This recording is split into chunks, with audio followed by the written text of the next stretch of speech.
Now, some are calling it one of the biggest upsets in Dancing with the Stars history. That's a big call. But last night's elimination of comedian Eli Mathewson, he was one half of the nation's first same-sex duo on the show, alongside, excuse me, professional. It's not because I'm super upset, although I was shocked. He dances with professional dancer Johnny Williams. Let's take a look. Here we go then, from a combination of the judges' vote and the public vote. Our second couple to be eliminated from Dancing with the Stars 2022 and leaving the dance floor tonight is Eli and Johnny.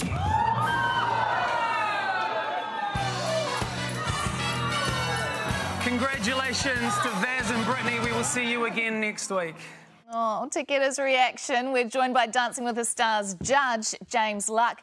You were there, but still you're saying, oh. Because it was such a shock to all of us, you know what I mean? Like last week we had such a shock elimination with Sonia leaving, a really strong dancer, and this week Eli. He had some of the top scores from yourself and from the other judges. Was some of that reflected of the fact of how significant it was that it was a same-sex couple, or was it purely just because they were the top dancers? They were just good dancers. Do you know what I mean? And there's the thing, unfortunately, the scores are half our score, half the public vote. And obviously the public just didn't get behind Eli, which is such a shame. But we try to ignore that. Because to us, the dancing world, we don't care who you're dancing with, as a male or a female, so that stuff is irrelevant to us. But unfortunately, maybe some people in New Zealand weren't ready to see that on TV, and they just didn't get the backing that they deserved. Do you think it's that they weren't ready to see that, or just that dance is traditionally between a man and a woman, and they each have particular roles? And yeah, I mean, I don't know. I guess it's kind of... Is it harder to judge? No, I would disagree that dance is traditionally between a man and a woman. I don't think anything is traditionally between a man and a woman. I think dance is dance. Dance is the language of the body. It doesn't matter. Yeah, but throughout history, you've seen men dancing with women. Throughout history, you've been shown men dancing with women. I don't think throughout history men have not been dancing with men. OK, fair, but I think for the most part, it's been men dancing with women. You know what I mean? Like most people are, if you were going to dance with in terms of partners, it would be a husband and a wife. Do you know what I mean? I'm not saying Absolutely that's not. right. Absolutely, it's not right. I think what you're saying is completely incorrect.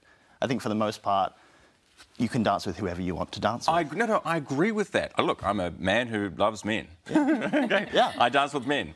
But I'm just saying, you know, traditionally, it's been something that men have done with women. Sure, men have done with men, but not on the same scale, right? So what we've been shown is a certain, you know, thing. And so maybe it's more to do with that, rather than people saying, oh, I don't like watching two men dance. That might not be the... Potentially, yeah. Potentially people, didn't understand it. And we try as judges, obviously, to share as much knowledge as we can about the technique that they're showing and things like that. But, you know, the public decide what the public decide. And how much of an influence are the public? Clearly, it's like 50-50 with the judging. So how much of it is, oh, that's my favourite person, I don't really mind how they dance, I like that person? Yeah, well, the danger of shows like this, and they are all for charity at the end of the day, it's all fun, so everything is raising money for charity, but you do it has the danger of running into a popularity contest if you have, you know, more followers. Some of them, like, we've got Jazz on the show, who is a very good dancer, but also has a huge TikTok following, has a huge young audience. So that definitely comes into play. What does happen as the season goes on is the judging structure changes. There's opportunities for the judges to save things. We have dance-offs that come into the show and things like that. Are you harder on some people than others because of your expectations? Like, there's been a lot of chat about Brodie and how people have felt that perhaps she's been unfairly marked down. You know, do you treat people all equally? No, we try to treat everyone fairly. But at the same time, we're watching the show like everyone else. So week one, if there's someone we expect to not be doing well, or you often find a sports person coming in who wows us, we're as amazed as you are. So, of course, that affects our scores. We're just three other people. We just happen to have a bit of dance background behind us. But as the show goes on, and you'll probably see it from week one to week two, we were a lot harder on some people this week than we were, because we've got over that now. You've got over the confidence. Well done, everyone's doing a great thing. Now let's talk about the dancing. Yeah. And so as the show goes on, it balances out and becomes more about the dancing as opposed to who they are coming into the competition. Are we going to see the judges bust some moves? Well, yeah, I believe next week Electra's popping in to do it. Oh, we can't wait to see Electra. Dancing with the Stars judge James Luck, thanks for being with us this morning. Thank you. Good to see you.